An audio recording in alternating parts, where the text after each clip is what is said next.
APSC কেলেংকাৰী সন্দৰ্ভত অসম চৰকাৰৰ ভূমিকাক লৈ বিধানসভাত সৰব বিধায়ক মনোৰঞ্জন তালুকদাৰ আৰু বিধায়ক অখিল গগৈ। মুখ্যমন্ত্ৰীক মনোৰঞ্জন তালুকদাৰৰ প্ৰশ্ন, 2013 বৰ্ষৰ এপিএছচি কেলেংকাৰী গোচৰৰ অন্যতম অভিযুক্ত 39 গৰাকী বিষয়াক বৰ্খাস্ত কৰাৰ বিপৰীতে কিয় বিকে শৰ্মাৰ আয়োগৰ প্ৰতিবেদনত থকা 34 গৰাকী বিষয়াৰ বিৰুদ্ধে বিভাগীয় ব্যৱস্থা গ্ৰহণ কৰা হ'ল? 13 বৰ্ষৰ অসামৰিক সেৱাৰ পৰীক্ষাৰ কেলেংকাৰী গোচৰৰ প্ৰথম যি 39 জনক ডিব্ৰুগড় আৰক্ষীয়ে যি চাৰ্জশ্বিট আনিছিলে তেওঁলোকক লগে লগে বৰ্খাস্ত কৰা হ'ল। অখিল গগৈৰ প্ৰশ্ন, 2013-14 সমগ্ৰ নিযুক্তি বাতিল কৰিবনে অসম চৰকাৰে? কিন্তু মুখ্যমন্ত্ৰীৰ উত্তৰত শুনা গ'ল কেৱল প্ৰয়াত মুখ্যমন্ত্ৰী তৰুণ গগৈ, সাংসদ গৌৰৱ গগৈ আৰু বিধায়ক অখিল গগৈৰ নাম। এপিএছচি কেলেংকাৰী সন্দৰ্ভত সোমবাৰে বিধানসভাত সৰব দেখা গ'ল বিৰোধী নেতা তথা বিধায়ক মনোৰঞ্জন তালুকদাৰ আৰু বিধায়ক অখিল গগৈক।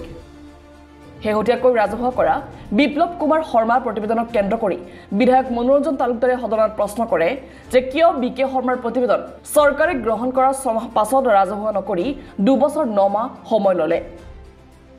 আনহাতে ডিব্ৰুগড় আৰক্ষীয়ে অভিযোগনামাত উল্লেখ কৰা 2013 পৰীক্ষাৰ 39 গৰাকী অভিযুক্তক চৰকাৰে বৰ্খাস্ত কৰাৰ বিপৰীতে বিকে শৰ্মাৰ প্ৰতিবেদনত উল্লেখ কৰা 34 গৰাকী বিষয়াৰ বিৰুদ্ধে বিভাগীয় ব্যৱস্থা গ্ৰহণ কৰা হ'ল। আনকি তাৰ মাজৰে 9 গৰাকী বিষয়া এতিয়াও চাকৰিত মক্ৰল হৈ আছে।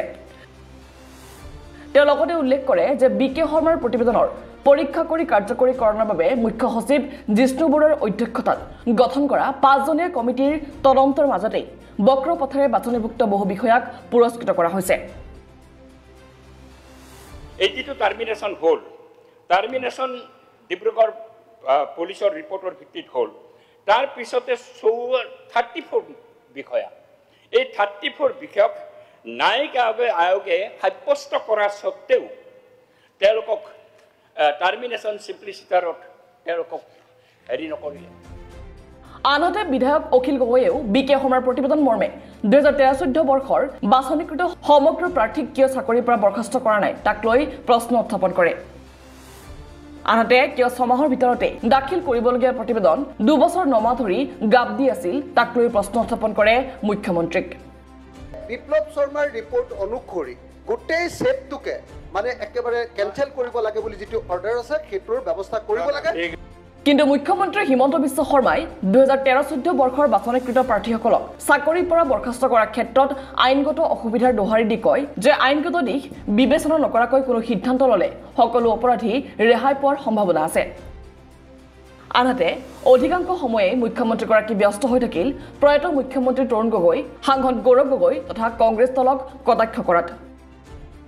বিৰোধীৰ প্ৰশ্ন উত্তৰত বাৰে বাৰে তৰুণ গগৈৰ প্ৰসংগ টানি আনি মুখ্যমন্ত্ৰীগৰাকীয়ে বিৰোধী দলটোক ৰাজহুৱাভাৱে ক্ষমা খুজিবলৈ দাবী উত্থাপন কৰে।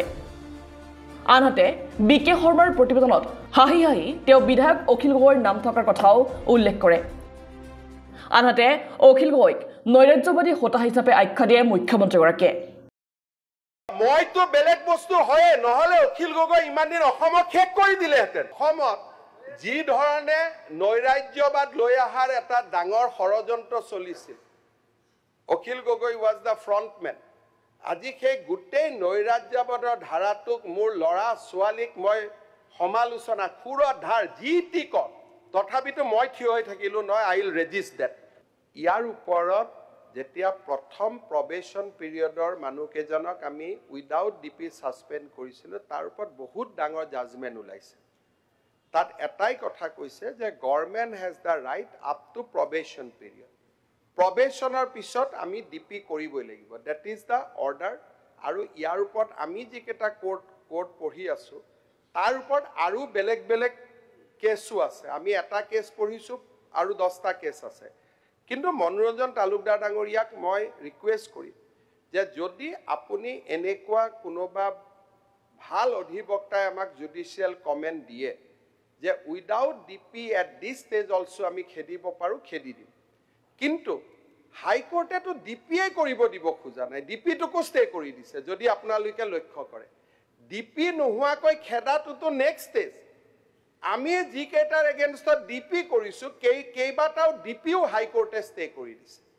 গতিকে আমি যদি খপজপকৈ সিদ্ধান্ত লওঁ তেলে তেওঁলোকে কোৰ্টৰ পৰা এখন অৰ্ডাৰ লৈ আহিব গভৰ্ণমেণ্ট উইল বি ইন এটা আমাৰ যিটো কাৰণে আমি এটা এনেকুৱা পৰিৱেশত পৰিম যে আমি ৰিইনষ্টেট কৰি দিব লাগিব ৰিইনষ্টেট কৰি দিয়াৰ পিছত অস্বস্তিকৰ পৰিৱেশ এটা হ'ব সাধাৰণ মানুহেতো বুজি নাপায় যে হাইকোৰ্টৰ অৰ্ডাৰ ৰিইনষ্টেট কৰিছে মানুহে ভাবিব আমি ৰিইনষ্টেট কৰিছোঁ সেইকাৰণে মোৰ ৰিকুৱেষ্ট যে ইয়াত আমি অপেন আছোঁ যদি মনোৰঞ্জন তালুকদাৰ এটা ৰাষ্ট্ৰীয় ৰাজনৈতিক দলৰ ব্যক্তি ওপৰতো যথেষ্ট দিল্লীতো জানা শুনা আছে যদি আমি লিগেল এডভাইচ পাওঁ যে কোনটো সুপ্ৰিম কোৰ্টৰ কেছৰ অধীনত উইদাউট ডিপি 10 বছৰ পিছতো আমি চাকৰি কনফাৰ্ম হোৱাৰ পিছতো যদি আমি খেদিব পাৰোঁ উইথ ডিপি আমি পাৰোঁ যেহেতু এব ইনিচিঅ এপইণ্টমেণ্ট ৱাজ ৰং উইথ ডিপি আমি পাৰোঁ উইদাউট ডিপি আমি পাৰোঁ নেকি আপুনি চাই দিয়ক যদি পাৰোঁ মই তাত